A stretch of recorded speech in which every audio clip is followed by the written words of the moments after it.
Speaker Bosma, President Pro Tem Long, Lieutenant Governor Ellspermann, Senator Lannon, Representative Pilaf, members of the General Assembly, distinguished guests, my fellow Hoosiers.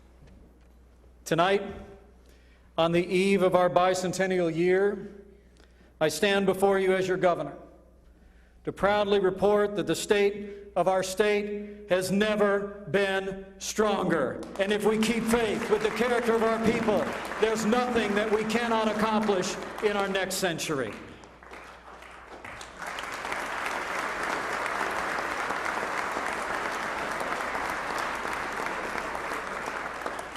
Indiana's on a roll. And I'm not just talking about the Colts. How about those Colts?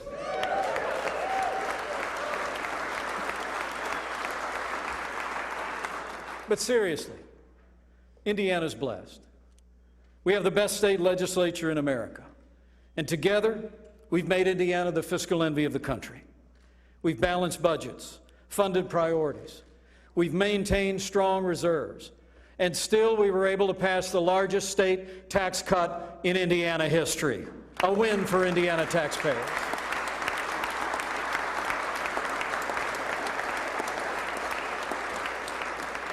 And here in the state that works, Hoosiers are going back to work. Unemployment has fallen faster here than almost anywhere in the country. When I was elected governor, unemployment was over 8%. Today it's 5.7% and falling. We've added more than 100,000 private sector jobs in the last 2 years. And we're on track to have more Hoosiers going to work in this state ever before. Now, and while we maintain a strong balance sheet, we've also made necessary investments in education and building the roads of the future. We've increased support for schools. We approved the first ever state funding for quality pre-K. And we invested more than $800 million in new funding for roads in this last budget alone.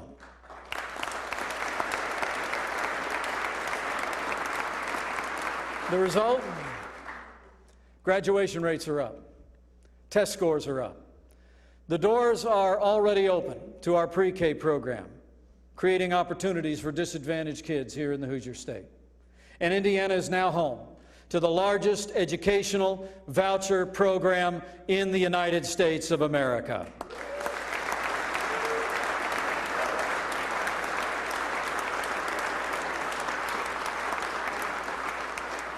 You know, I like to say there's 49 other governors in this country who wish they could be me. But let's be clear. Our state has never been stronger, not because of our government, but because of our people. They just don't come any better than Hoosiers.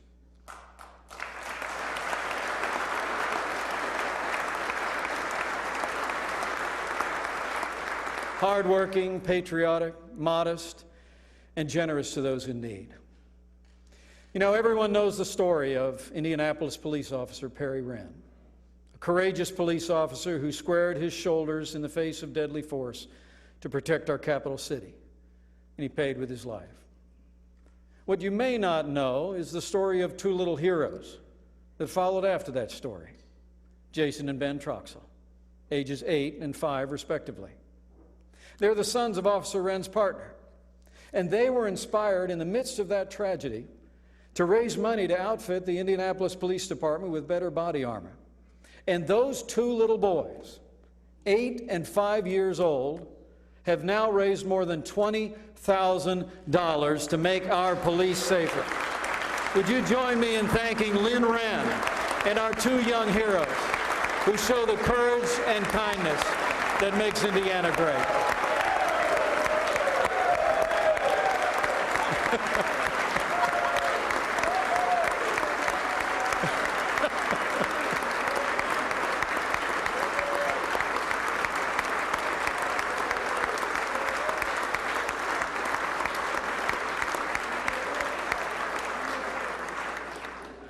Now that's enthusiasm.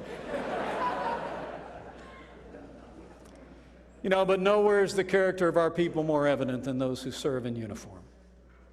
The evil that came to the streets of Paris last week may seem far removed, but the brutal murder of our own Peter Cassie, a courageous young man, an aid worker who was killed by ISIS terrorists, was a stark reminder that we are all part of a global war of civilization against barbarism. Tonight, Hoosiers should be proud to know that on the front lines of that war are some 300 airmen from the 122nd Fighter Wing out of Fort Wayne, in the largest deployment of the Air National Guard in the last 10 years.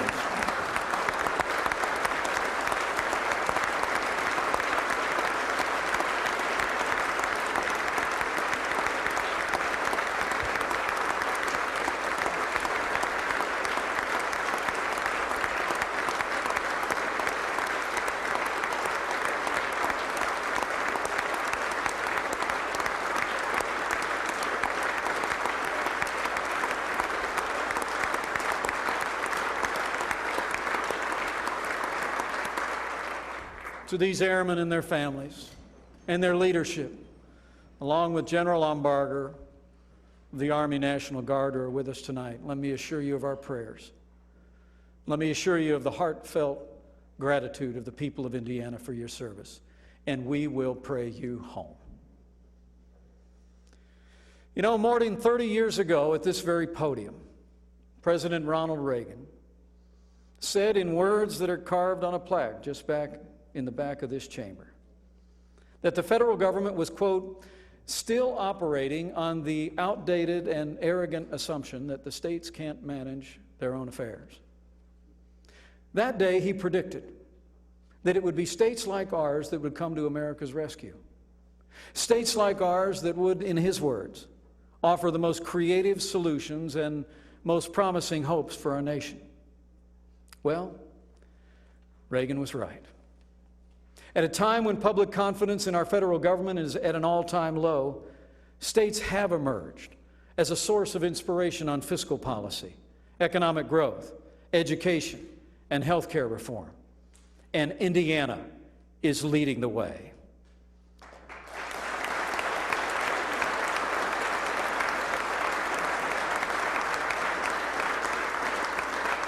Here in Indiana, we've been proving every day that we can balance our budgets, run our schools, choose our health care, and serve our people far better than that proverbial little intellectual elite on a far distant capital ever could. But to whom much is given, much will be required. And ladies and gentlemen, we have work to do. Last week I submitted my recommended budget to the General Assembly. It's an honestly balanced budget that holds the line on spending, maintains strong reserves, funds our priorities with no new debt. Now, fiscal discipline has been the hallmark of the past decade in Indiana governance. Our balanced budgets have led to economic growth, lower tax rates, and job creation. And remarkably, Indiana is one of the few states in the country that does not have a balanced budget requirement in our Constitution.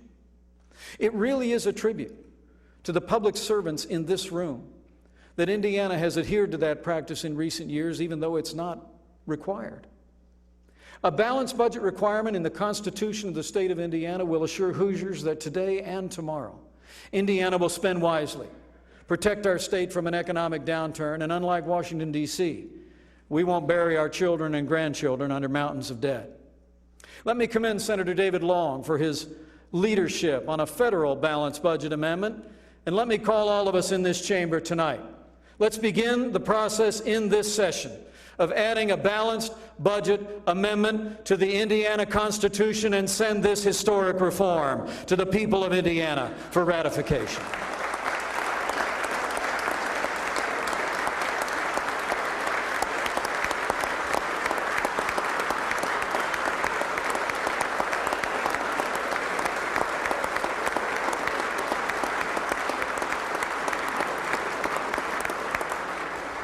Over the past 2 years, we've made lots of progress. We've made great progress cutting taxes. But now in this session, let's continue the work by simplifying the tax code and take steps in this session to prevent a rapid increase of property taxes on Indiana's family farmers.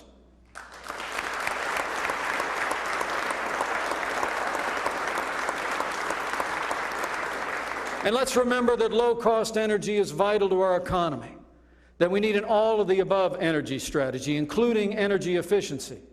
And know this, Indiana is a pro-coal state, and we will continue to oppose the overreaching schemes of the EPA until we bring this war on coal to an end.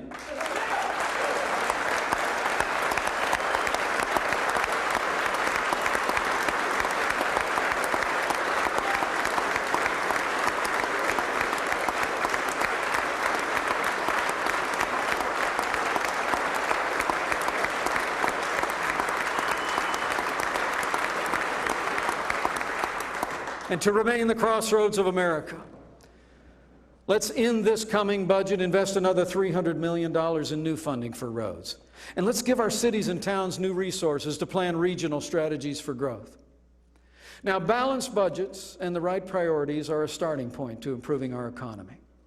But the key to unlocking the full potential of our state is not so much going to be found in her factories and in her fields, but in her classrooms.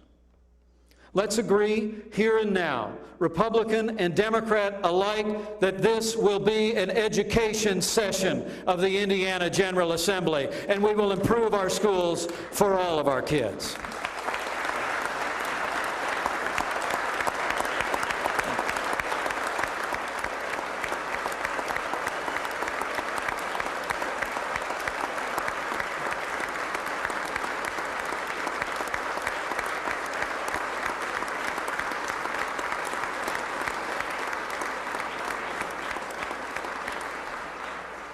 Now, my philosophy of executive leadership is pretty simple.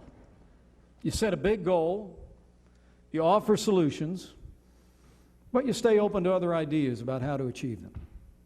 With that approach in mind, and with more than 100,000 kids in underperforming and failing schools in our state, let's make it our goal in this session of the General Assembly to have 100,000 more students enrolled in high-quality schools by the year 2020.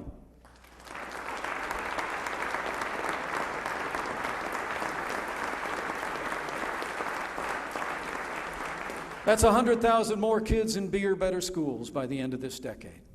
Now, to achieve this goal, we must fund excellence. We must expand choices, and we must ensure that education in Indiana works at the very highest levels.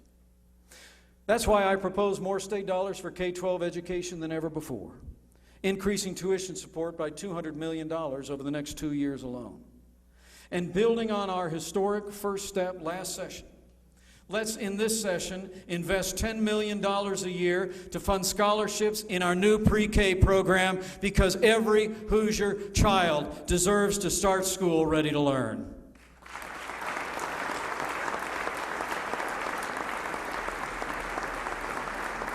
Now, there are those who think that improving education is just about increasing funding. But money alone isn't the answer. Everyone knows that it's good teachers that make the difference. I should know. I've been married to a school teacher for 30 years this year.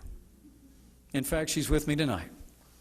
Would you join me in welcoming the best First Lady in the United States of America to this chamber, my wife, and a school teacher, Karen Pence.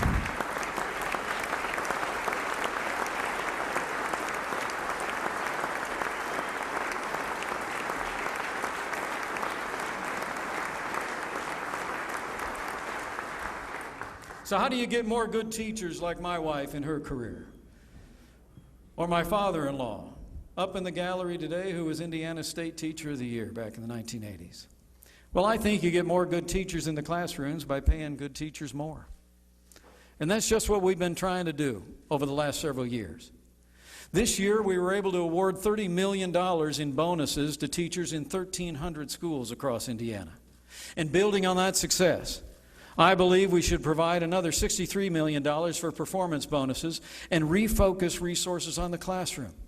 More freedom for our schools and more dollars in the classroom is a prescription for success and will pay dividends for generations.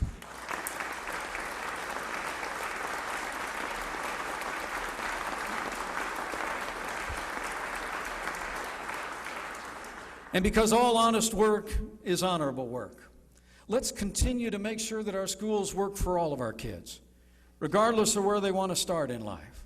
And let's come together across the aisle and continue to work in a bipartisan way until we make career and vocational education a priority in every high school in the state of Indiana again.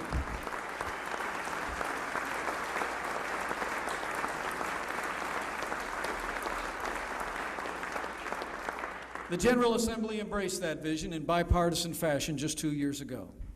And together, we've begun to improve the career and technical education opportunities for our students. We've distributed millions of dollars in grants and seen innovation in schools across our states. Like up in LaPorte County, where the high schools and a local utility are actually working together, preparing students for careers in electronics and energy. They actually set up what they call an energy academy. The driving force behind that effort, and one of the keys to success in career and technical education in Indiana, is with us tonight. The Indiana Career and Technical Education Director of the Year, Audra Peterson. Thank you for your great leadership.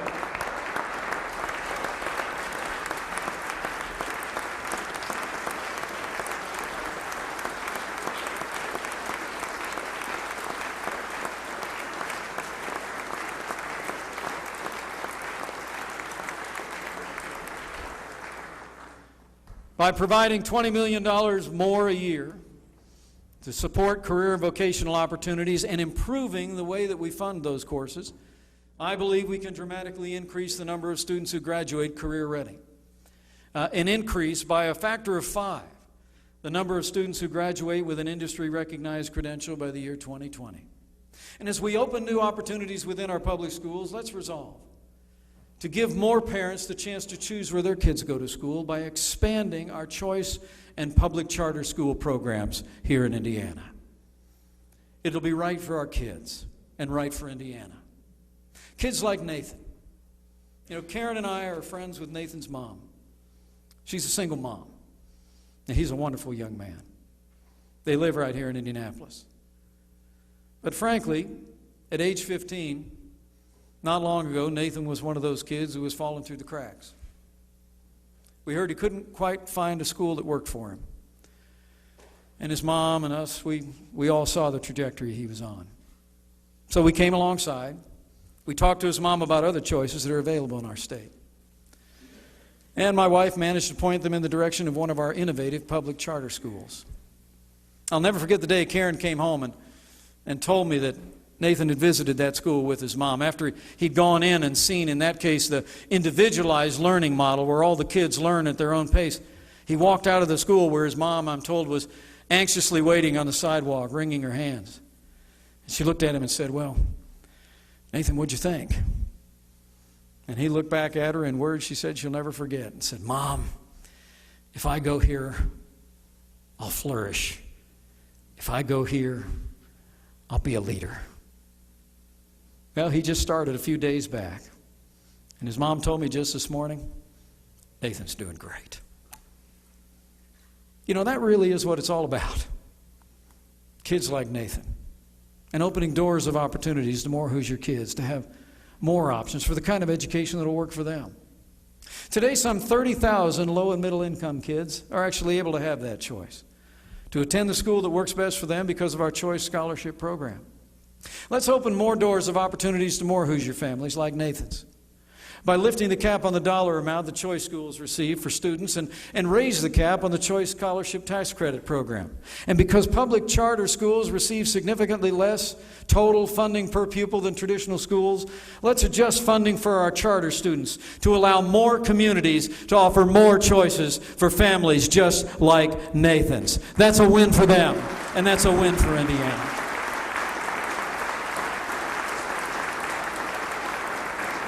But you know, nothing's more important than the health and well-being of our people. Hoosiers have long believed that we must care for the needs of our most vulnerable, the aged, the infirm, and our children, born and unborn. That's why we advanced a tax credit for adoptive parents, and we're fully funding our adoption subsidy going forward. That's also why we made reducing infant mortality a top health priority in our administration. Let me take a moment to thank Speaker Brian Bosma for putting reducing infant mortality at the very center of this coming session of the General Assembly. Thank you, Mr. Speaker.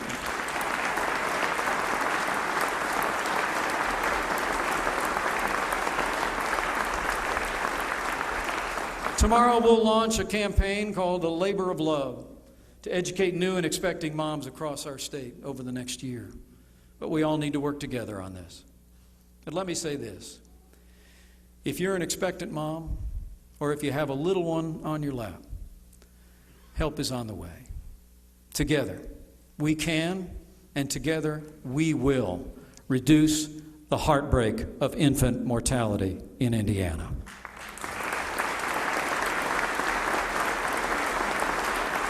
You know, there is an old saying that when everyone in your family is healthy, you got lots of problems. But when one member of your family is sick, you've only got one problem. You know, from the beginning of my tenure as governor, we've been committed to bringing Hoosier solutions to bear on the challenges in health care. We've been saying no to Obamacare in Indiana, no to establishing a state exchange, and no to expanding a broken Medicaid system. You know, Medicaid is not a system that we should expand. It's a program we need to change. And that's just what we've been doing with the Healthy Indiana Plan. The original program, crafted more than 6 years ago in this chamber on a bipartisan basis, is the basis of our new proposal. A proposal that would offer more low-income Hoosiers the chance to get quality insurance and control their own health care. And let me tell you something. We've been working hard to get it done. To get Washington to say, yes, I've gone to our nation's capital, engaged in hours of discussions with federal officials.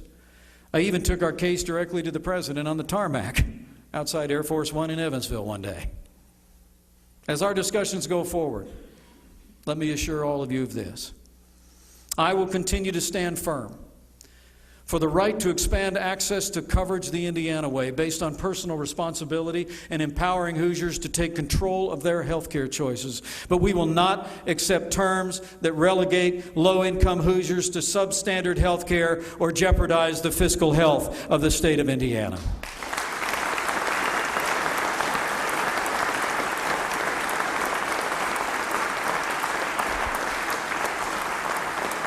Now, the road ahead won't be easy, but I'm confident. I'm confident because of the people we serve. I mean, Hoosiers have always been willing to do hard things, to embrace change, to build schools of promise and policies that will advance the prosperity and safety and well-being of our people. I believe if we act with resolve in this year, if we're bold, we will fulfill Indiana's promise for this generation and the next. We'll have more Hoosiers going to work than ever before and continue to be a model of fiscal responsibility for the nation. We will have more kids attending high-quality schools than ever before and more kids graduating, ready for college or careers. And we will improve the health and well-being of our people by empowering individuals to take responsibility for themselves and their families. And we'll do it all the Indiana way, based on fiscal responsibility, personal responsibility, self-reliance, and the values and common sense that are synonymous with the Hoosier State. And when we do this, we will fulfill the promise not just of our time, but we will fulfill the promise first forged beneath that Constitution elm in Corydon back in 1816. The promise of a state that would be built on freedom and that would become a beacon of hope and an example to the nation. So with boundless faith in the people of Indiana and faith in God's grace to see us through, I say the best days for Indiana are yet to come. Let's get to work. Thank you. And God bless you. And God bless the great state of Indiana.